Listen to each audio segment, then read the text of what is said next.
Good morning, everyone. In today's In the Meantime, I'd like to talk about an encounter I had before the dread disease outbreak began with a global pandemic. And that was a time when a friend was talking to me about things.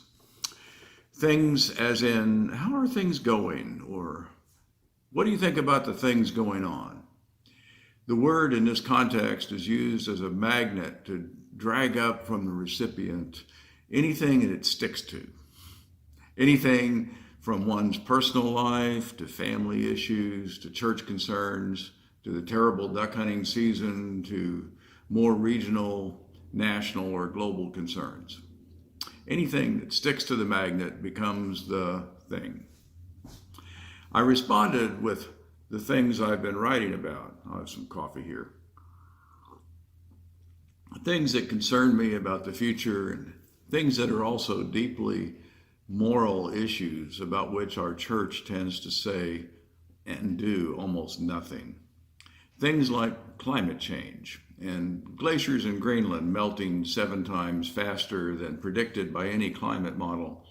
This will lead to faster and greater sea level rise than predicted so far. Things like my medical copay cost at 10% of the total are now about what the same procedure cost in the 1980s. This would be acceptable in a world where people's incomes have risen by a factor of 10 since then, but middle class incomes have barely moved, maybe 1 to 3% since the 1970s. Trying hard not to venture into politics, I mentioned that substantive dialogue on important topics never seems to happen anymore. In its place, we have deadly competition in business, academia, the church, and even on the internet, where the game is a winner takes all and losers are led away in shackles. Winning is all that matters. People no longer do. I did say that in religion and politics these days, there is no we, but only I and me. My friend is wealthy, and he's always upbeat. He smiled and said, "My stock portfolio is at an all-time high. Things couldn't be better from my point of view." On the inside, I was stunned. Outwardly, I told him that I was happy. Things were doing so well for him. As I drove away from his house, I thought that reducing the state of important matters in the universe to how the stock market is performing is like trying to diagnose patients in a hospital if the only piece of diagnostic information you could obtain about your patients was their temperature. Like medicine, the world is so much more complex. I wondered what criteria Jesus might use to assess how things are going. When John the Baptist heard reports about Jesus, he sent his disciples to inquire whether Jesus was the predicted Messiah or whether they should wait for another. Jesus replied, "Go and tell John what you have seen and heard. The blind receive their sight, the lame walk, the lepers are cleansed, and the deaf hear. The dead are raised, and the poor have good news brought to them. And blessed is anyone who takes no offense in me." Who cannot forget the apocalyptic scene of judgment at the end of Matthew's gospel?